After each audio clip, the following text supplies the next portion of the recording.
nós estamos aqui iniciando mais um Por Mais Saúde. Estamos aqui no consultório da doutora Cristina Herrera. Ela é pediatra com especialidade no sono do bebê. Ela é também consultora de amamentação, sono e desfraude. Doutora, muito bem-vinda no nosso programa. Queria desejar para você que seja sempre bem-vinda, sempre é um prazer recebê-los aqui conosco. Eu que agradeço o convite. Falar sobre sono para mim, Esther, é um grande prazer. Sim, é um tema pouco abordado e bastante necessário, né? Muito, né? A gente pode realmente fornecer orientação para as mães, para as famílias, que talvez hoje estejam vivendo uma privação de sono, exatamente por ter uma criança que ainda não tem uma rotina de sono bem estabelecida, e poder colaborar, né? A gente estava comentando da importância do sono agora há pouco aqui, né? Nós duas, Sim. O quão importante a gente pode chegar com essas informações e abastecer mesmo essas famílias de uma noite de sono saudável. Sim, a gravidez é um momento de muita expectativa, né? Quando a gente engravida, uma das coisas que a gente mais ouve é a brincadeira de que a gente nunca mais vai dormir. Sim. Como se não dormir fosse algo natural, que o nosso corpo tolerasse, como se não fosse uma necessidade real. Então essa gestante muitas vezes ela já vem com esse conceito equivocado, de que ela nunca mais vai dormir, de que é assim mesmo e que não tem muito o que ser feito. E não é verdade. Né? A gente vai conversar hoje exatamente sobre isso, né? Sobre o que a gente pode fazer para ajudar essa nova mãe a ter um bebê que tenha uma qualidade de sono um pouco melhor, entendendo, é claro, que um recém-nascido precisa ainda acordar à noite, precisa mamar à noite, mas que também não é uma necessidade de acordar 8, 9, 10 vezes por noite, como muitas vezes acontece. Então lá na gestação talvez essa mãe já pode buscar esse tipo de informação, né? De que ela vai passar um período de privação de sono, mas é um período curto e que dá pra gente trabalhar rotinas, horários e dicas mesmo para que isso aconteça de forma mais leve, um maternar mais leve. Isso, né, isso, porque senão vai gerando um desgaste entre engravidar, ter filhos, tudo por conta dessa privação de sono, o que deixa a mãe bem exausta. A família toda, né? Num contexto geral. A família toda, vira uma privação de sono mesmo da família. E a maioria dos bebês, você diria que tem essa dificuldade em pegar e manter o sono? Ou não é necessariamente todos? Na verdade, Esther, fisiologicamente falando, o cérebro do bebê, até os 3 meses de vida, ele tem o que a gente chama de sono polifásico. Então, ele é um bebê que a cada 3, 4 horas, ele tem a necessidade de acordar, ser alimentado, ser higienizado, para conseguir voltar a dormir. Então, essa é uma característica natural mesmo. A partir dos 3 meses de vida, a criança começa a pulsar melatonina no período da noite. E antes disso essa criança não tem.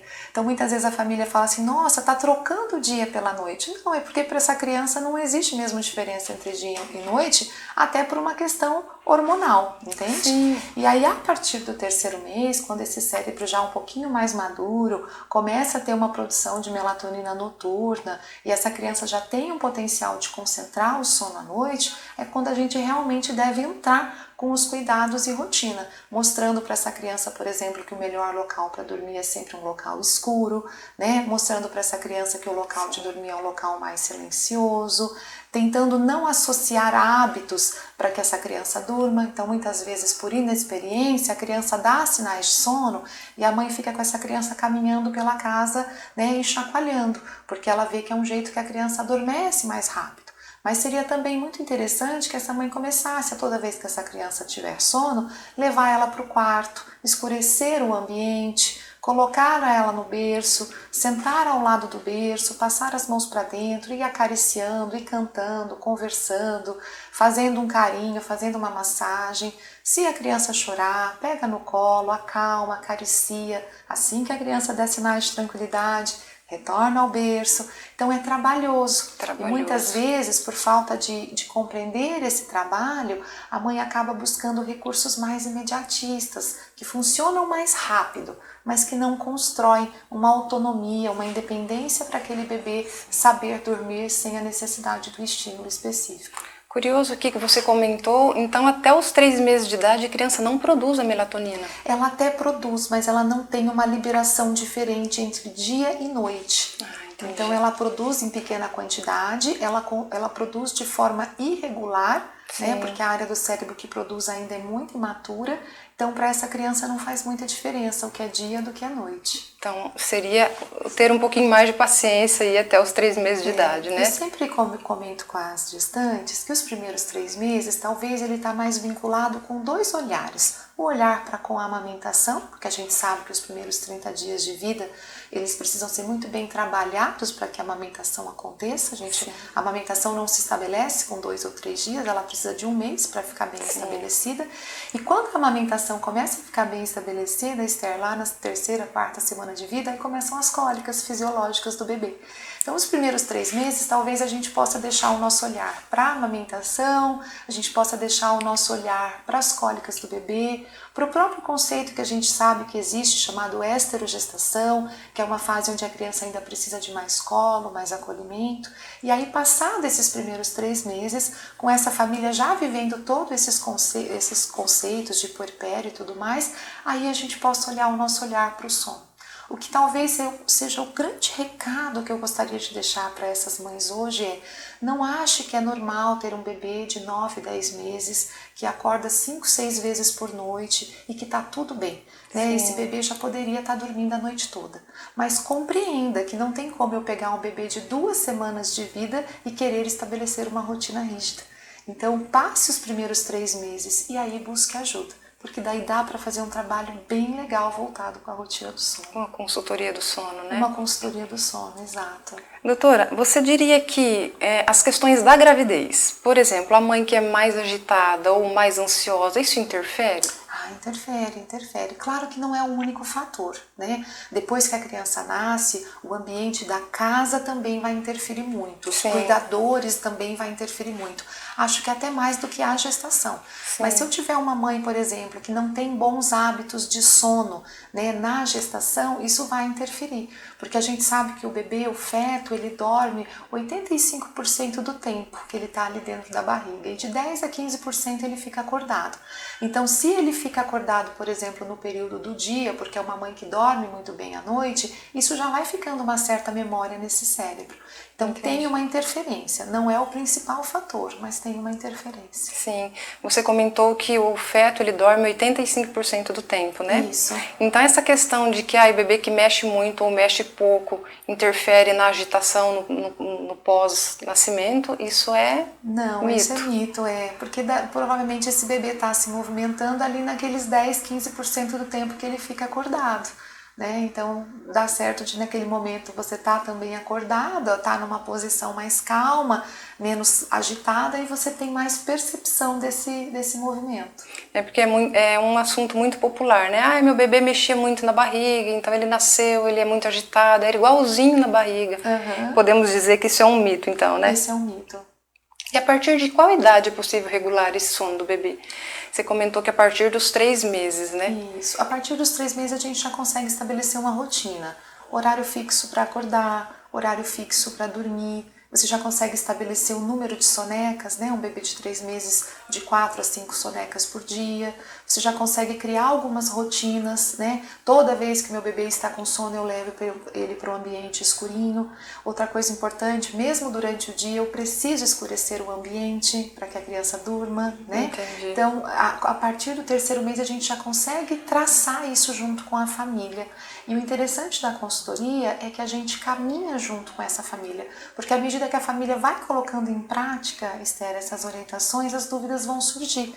E é muito importante que ela esteja abastecida de informações. Então, a consultoria de sono, no mínimo 2 semanas juntos com a família. Até porque quando ela sabe, ela tem consciência do que está acontecendo, a mãe tende a ficar mais calma, né?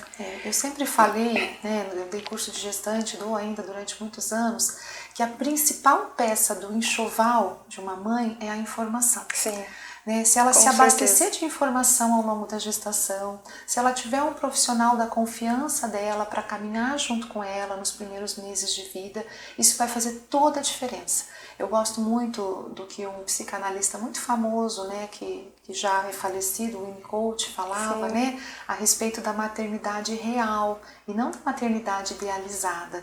Né? Uma mãe que acorda 10 vezes durante a noite para amamentar, depois de alguns meses, ela provavelmente já está em exaustão materna. Isso é idealizar uma maternidade, isso não é a realidade. A realidade pode ser mais leve. né? Ela pode ser mais doce para essa mãe, o que não tira essa mãe ser uma mãe cuidadosa, uma mãe que dá atenção para a criança, mas ela usa de recursos de informações científicas para chegar num padrão de sono melhor. Entendi. Doutora, uma dúvida. Os bebês prematuros, eles se encaixam nessa regulação do sono? É possível isso com os prematuros? É possível, mas a gente tem que fazer uma coisa chamada idade corrigida. Então, Sim. assim, se o bebê nasceu, por exemplo, com 32 semanas de idade gestacional e a gente considera a maturidade a partir de 38, eu vou ter que corrigir 6 semanas. Então, eu não vou poder fazer a rotina com 3 meses. Eu vou ter que fazer a rotina com 3 meses mais 6 semanas. Então, esses bebezinhos prematuros, eu oriento a gente começar a colocar a rotina depois do 4º mês. Entendi. Então, você tem que fazer uma correção, porque a prematuridade vai trazer um bebê com mais desordem, digamos assim, do padrão de sono.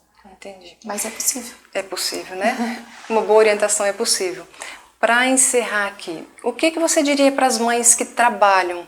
E normalmente o período maternidade é 4 meses, né? Isso. Se ela inicia aos 3, ela tem 1 mês mais ou menos para estabelecer uma rotina, ou a criança vai para uma creche, para uma escolinha.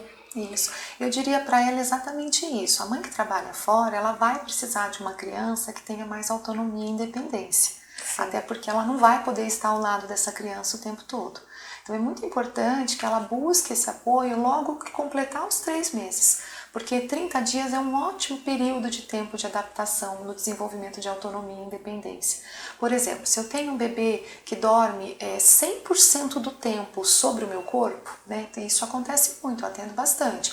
As mães falam, a soneca do dia, a criança adormece no meu colo e permanece durante 1 hora no meu colo. Ela só faz a soneca se for o tempo todo sobre o meu corpo. Sim. Então essa mãe, ela está ensinando para essa criança a ser extremamente dependente dela para com o sono. Aquela mãe que já está fazendo esse trabalho de quando a criança dá sinais de sono, ir para o ambiente correto, tentar colocar no berço, acalentar no colo quando for necessário, mas assim que a criança se acalmar, devolver ao berço, ela já está treinando o bebê dela para ter independência e autonomia para a hora do sono. Ela vai ter muito mais facilidade de fazer a adaptação com a volta ao trabalho. Sim. Então eu sempre digo, Esther, que quando a gente fala de maternar, não existe certo nem errado. Existe qual é o seu perfil e existe qual é a sua necessidade. Sim. Então, se essa mãe tem a necessidade de voltar a trabalhar, ela vai precisar ter um bebê com mais autonomia e independência. Ou se essa mãe às vezes não vai voltar a trabalhar, mas ela é de um perfil mais ativo, ela gosta de sair, ela gosta de fazer atividade física, ela gosta de ter uma vida anterior, e isso é dela, é uma característica dela, ela também precisa trabalhar mais independência e autonomia. Mas se essa mãe é uma mãe que quer uma criação, né, que hoje está muito na moda falar criação com apego, não que as outras não tenham, né, mas é um nome que está bastante popular, se a mãe gosta dessa característica, de uma cama compartilhada, da criança só dormir dependendo dela, eu também não estou aqui para dizer que está errado. Ela vai ficar mais cansada, mas se esse é o perfil dela e se ela está feliz assim, ótimo também. Talvez a medicina do sono ela não venha para dizer o que é certo ou errado com relação ao sono infantil, mas ela venha para agradar, orientar essas famílias que têm necessidades diferentes. Talvez a necessidade da sua casa seja diferente da necessidade da minha casa, né? E é isso que a gente trabalha numa consultoria mais personalizada, né? Personalizando quem é essa mãe, quem é esse pai, como é que vai esse maternar, qual é a necessidade dessa família, né? Então é um trabalho realmente muito personalizado. Ou seja, não vem com manual, né? Cada um com a sua característica. Não tem bula. Não tem bula. Falamos agora com a doutora Cristina Herrera, ela é médica pediatra e especialista em medicina do sono. E está aqui à disposição para quem precisar de consultoria, né, doutora? É verdade. Precisar de uma consultoria de sono, de amamentação e desfraude. Podemos deixar o contato, podemos deixar o Instagram dela, como entrar em contato. Claro, sim. Né? Sim, por favor, me acompanhem lá pelas redes sociais, é DRA Cris Herrera, né? Sim. E eu fico à disposição.